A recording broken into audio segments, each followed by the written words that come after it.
Samantala mga kabrigada, international election observers handa nang tumulong sa pagbabantay sa midterm elections. Brigada Sheila Matibag, ibrigada mo. Brigada Live Report.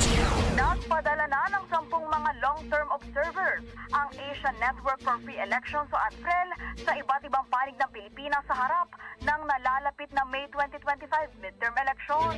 Sa isang statement, sinabi ng ANFREL na mayroon silang isang observer sa bawat 10 rehiyon sa bansa. Titiyakin umano ng mga ito ang regional coverage, pagbibigay ng patuloy na pagbabantay sa electoral process kasama na ang campaign period, mga operasyon sa araw ng eleksyon at post-election developments. Bago umano mangyari ang deployment, nagkasa ang election watchdog ng 2 araw na briefing workshop upang ihanda ang mga observers.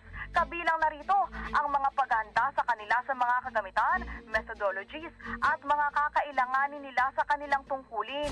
Para naman sa halalan, naka-alerto ang ANFREL sa anumang karahasan, disinformation, maling paggamit sa state resources, technology at campaign finance violations at pagtutok sa vulnerable groups. Sa huli, tiniyak ng International Election Observer na mananatili itong committed sa pagsuporta sa democratization at malaya at patas na halalan sa Pilipinas. In the heart of changing lives, ako si Brigada Sheila Matibag ng 105.1 Brigada News FM Manila. The Music News.